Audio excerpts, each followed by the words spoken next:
Hey guys, Happy New Year. I hope you've all had a less croaky start to 2016 than me. In this movie, I'm just going to show you a live rack that I've made, which is available as a free download. We gave a few things away over the holiday period. There's also a Spectre Live techno mix, which you can get from our SoundCloud page as a free download. Getting to this rack though, I've made it using a few drum hits from Darius Sarosian's Real House Loopmasters sample pack, which is a really nice pack, which you can find on their website. Taking a look at the rack then, you can see down the bottom here I've got different drum samples, and then at the top there are two melodic sounds, so a bass hit and then a minor chord stab.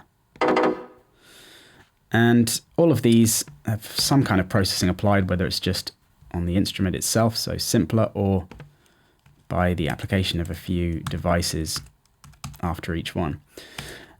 And all of these have been sequenced together into some clips at the top here. These green ones have all been labeled so that you've got the full groove at the top and then different parts dropping out below.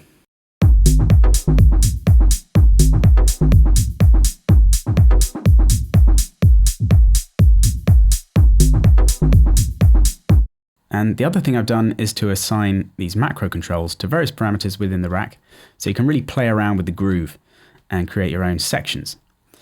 Just to take you through a few of them. First up, these bottom two here are turned on the whole time. One of them is a grain delay that I've added to this secondary kick sound.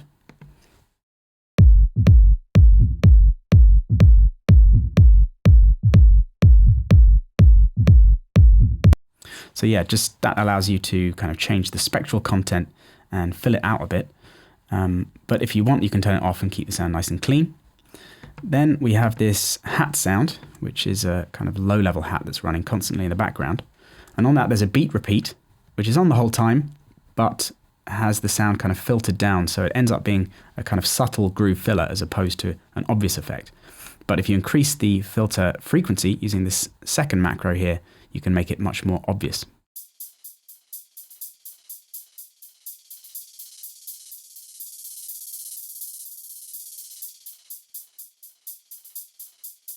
Or you can turn it off using the first macro.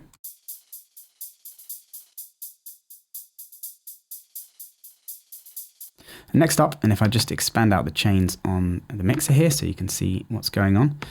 If I solo this other snare sound, which I've called percussion part because it's kind of a continual percussion sound rather than the main snare, which is actually a rim shot next to it. This macro here raises the frequency of a frequency shifter effect, which again can be fun to play with either during a drop section to build some tension, perhaps towards a breakdown, or during a breakdown.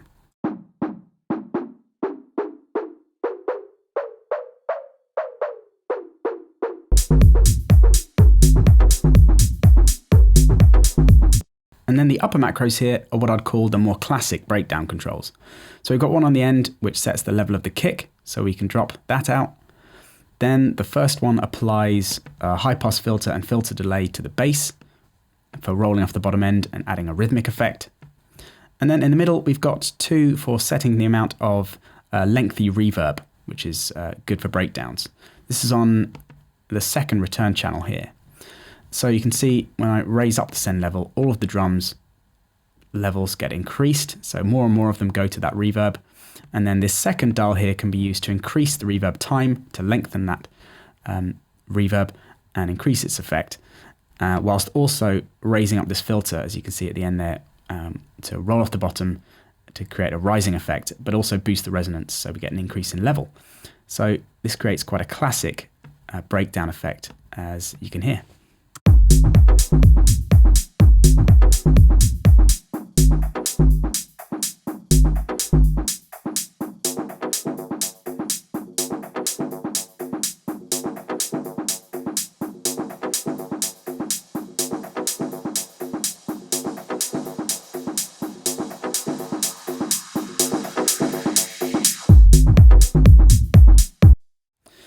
And then all I've done is create two clips at the bottom here which automate these different macro controls. So I can play around with them as I like and then launch these clips to reset the controls and then go back into our regular full groove.